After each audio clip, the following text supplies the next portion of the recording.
नमस्कार। पत्रकारों की लड़ाई लड़ रहे एप्रोवा के राष्ट्रीय अध्यक्ष आचार्य श्रीकांत शास्त्री ने अल जजीरा चैनल से बात करते हुए कहा कि आज चौथा स्तंभ बिल्कुल हाशिए पे है, उसकी उपेक्षा की जा रही है। हम पत्रकारों की लड़ाई लड़ते रहेंगे जब तक उनको सरकार से न्याय नहीं मिल जाता। हम मांग कर रहे हैं कि पत्रकारों के लिए मीडिया कमीशन बनाया जाए और पत्रकारों को सारी सुविधाएं दी जाए जैसे हर कर्मचारी को मिल रहा है। लेकिन ये देखने वाली बात है कि सरकार कब जागती है और कब पत्रकारों का ध्यान रख रही है।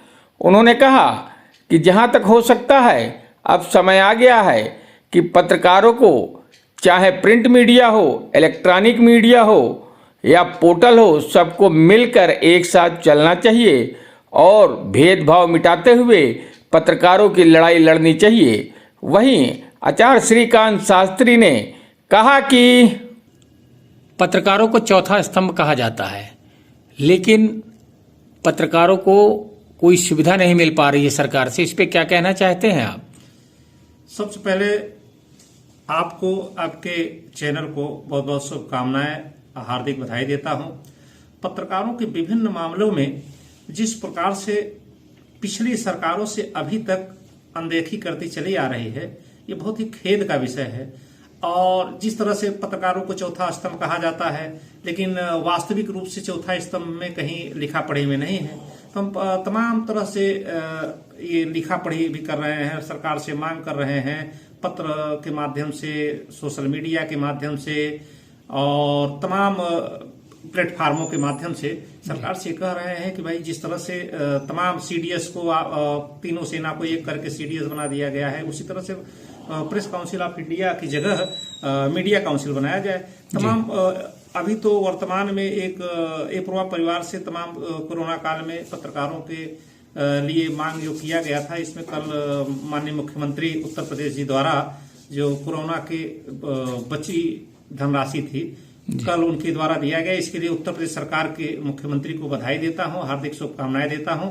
लेकिन तमाम इसी तरह से तमाम मुद्दे, जैसे मान्यता प्रेस मान्यता समिति के संदर्भ में हमको न्यायालय में आना पड़ा। ये पूरा परिवार को विज्ञापन मान्यता समिति है, मतलब पत्रकार बंधु का एक मामला है, इसी तरह से लंबित पड़े हुए हैं। पत्रकारों के मामले में पता नहीं क्यों सरकारें, अधिकारी बहुत ही शिथिलता धीरे धीरे या कार्य करना नहीं चाहते हैं। इसी तरह से पत्रकार दूसरे को रास्ता दिखाने वाला, दूसरे को आईना दिखाने वाला, दूसरे को रोशनी दिखाने वाला, दूसरे को न्याय की बात करने वाला स्वयं शोषित, उत्पीड़ित और वंचित है। इसलिए मैं सरकार से बराबर मांग कर रहा हूं और आज भी कह रहा हूं, आपके माध्यम से कह रहा हूं कि सरकार तत्काल चाहे मीडिया काउंसिल के बारे में सोचे और प्रेस मान्यता समिति के बारे में, विज्ञापन मान्यता समिति के बारे में, पत्रकार बंधुओं के मामले में ये तत्काल एक्शन ले और इस पर कार्यवाही करे, जिससे पत्रकारों का उत्थान, उन्नयन और सारे उनके लिए कार्य हो सके। इसी के साथ प्रेस काउंसिल ऑफ इंडिया जो बना हुआ है वो इलेक्ट्रॉनिक मीडिया को बाहर रखता है।